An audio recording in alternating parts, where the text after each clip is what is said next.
Radio Allah kuzigame ububaho utsimbataza ubumenyi mu mibereho abarundi twese dufite igishimo cyo kwakira iteka na Radio Allah kuzigame ububaho utsimbataza ubumenyi mu mibereho abarundi twese dufite cyane Irakiza Zuena nkabandongoye ikomine ya Makamba mu rwego rwa Kisilamu naho mu bakenyezi ndongoye ihuriro ry'abakenyezi ba Kisilamu mu ntara ya Makamba.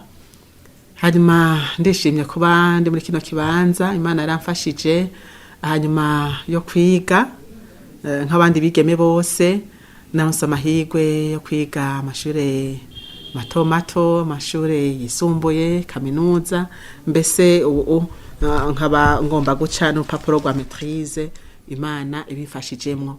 Hama nk'uburongozi bwa komine ikozwe n'ibisata vyinshi, hariho vy'imibano, hariho vy'amagara y'abantu, hariho vy'intwaro, hariho vy'uburimyi n'ubworozi, eka vyose vy'ubutungane, vyose umaze kuba wamenye icari c'uburongozi nta gisigara inyuma, kandi ntaco ukora nabi, kandi ntaco wirundako, kimwe ugikora ku mwanya wacu kandi ugakorana nawe bisanzwe vyega kugira ngo bigende neza. Gushika kuno mwanya rero, ku mwanya ntwaye komine, sindavuga ko ari kirananira uko ku mwanya maze ndabona ko vyose bigenda neza.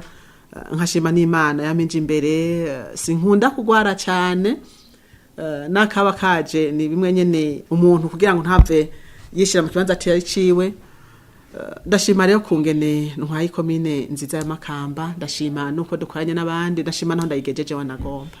Uvyo iterambere turi ku kivi, aho komine Makamba yishima ibikorwa vyinshi maze kurangura. Twarubatse isoko y'abene gihugu, aho abene gihugu bizanira umutahe na komine gaheze kabafasha, iyo yararangiye, mbere irahayirarema buhoro buhoro. Turishima parking turiko turakora kugira ngo komine Makamba zoshobora kwakira imodoka zose z'intara zizoza muri komine yacu, zaba za Makamba, za Rutana, za Rumonge, eka bose turiteguye kuzobakira muri parking ko twarayiteguye neza. Hanyuma amazi na politike uno munsi turimwo, uwo n'umugambi mwiza turimwo, aho igihugu kidusaba ko tamwene gihugu yose bakora amazi meza.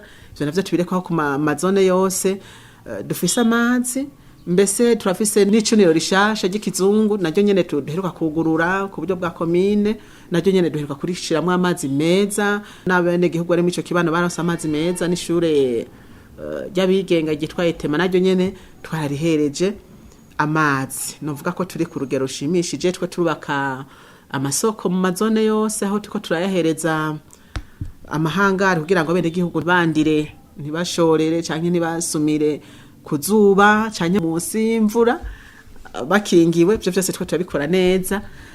Twishime ko iterambere ngaho iwacu sagaseseshwa rumuri mucinjira ngaha, uwo haje mu ijoro burya ntiyokimva ko ari Makamba, yohava yikanga ko ari Bujumbura, ko ya matara amurikira igisagara. Aho iwacu turamaze kubishikako, nuvuga ko tuko turaza, uravye niyo rompwe n'ikizungu, n'ibintu bimeze neza cyane. Komine Makamba irishima mu gufashanya, irafise n'umurima wa kijambere, aho tugenda kwereka bene gihugu ukungene borima neza ku gihe, imbuto irobanuye, no ku buryo buhagezwe, uburyo bava mu murima baca bagenda kubikora iwabo. N'ibintu biteye igomwe cyane. Ivyo byose nivyo komine Makamba iri kwirishima. Kandi turavuze ni igorofa mubona igeretse 6. Komine Makamba irafise mu kuboko kudasanzwe, aho dusanga kenshi n'abene gihugu bariko barahakora, n'abene gihugu kenshi ungaha bava hafi yahari no nyubako. Vyose nivyo twishima, kandi bamaze no guterera ibitare biki kugira ngo iyo nyubako nayo nyene mubone ko igeze ahigeze. Mu kibano naho nyene ntituri nyuma, kuko twamaze gufasha abatwitura bari mu mashira hamwe, kuko inyakamwinyaga imwe twavuze yuko abo twitura boza bari mu mashira hamwe kugira ngo tuduzanye twese ko turi hamwe vyose birashoboka. No kuvuga ko hari amashira hamwe nk'ubure y'abagenda umugera wa sida, abo turamaze kubaha mutahe kugira ngo babandanye biyungunganya batera imbere, ntibagumye bareza amaboko, na cyane cyane ko n'amagara yabo ashaka kucana hasinzikara ko atacu bafise wabiha. hariho n'andi mashyirahamwe cyane cyane y'abakenyezi bamaze kwishiramo akabona ikorwa bakora bakitura komine nabo nyene turabaha agatahe kugira ngo batera imbere turafasha cyane no mu mashure kuko nko mwino minsi ico two turakora nuko tuko twunganira muri formation des formateurs sinzi kungeno kivuga nuko hariho abigisha bitanga imbere y'abandi bigisha kugira ngo basubire bakabure bwa bumenyi bwabo hama batange indero nziza ubumenyi bwiza mu mashuri ivyo navyo nyene komine ko yabikora kuko nk'uwo muntu ariko arakora ico gikorwa ni komine iheze kamufata mu mugongo mu buryo ivyo byose nivyo komine yirata kugira ngo bigende neza hari amashure yasambutse ahose komine iriko iraba hafi y'ayo mashuri kugira ngo abana ntibata amashure bibandanye bigenda neza nk'ivyo twatanze amabati 80 aha kuri Ecofo Kayoba turabaha n'agasima kugira ngo biboneke ko amashuri arayaca abana arabacu ivyo byose nivyo twe turakora kugira ngo komine yacu ibandanye kayangana muri rusangi abakenyezi turabahimiriza kuja mu manama bamaze kuja mu manama niho bumvira imigambi yabo nk'ubu twarakoranije muri iyo misi yahera kugira ngo tubamenyeshe mbega ibikorera ku mutumba birabaraba nka koperative Sangwe turabona ko abakenyezi benshi aho abakenyezi benshi bari mu makoperative Sangwe niyo makoperative ateye imbere tuko kandi turabasigurira ya banki yo kwiteza imbere y'abakenyezi BDF kugira ngo bose bayihurumbire batangwe gutegura imigambi kandi iyo banki iriho ku bwabo ntibaze basigara inyuma ro nk'abandi bakenyezi bose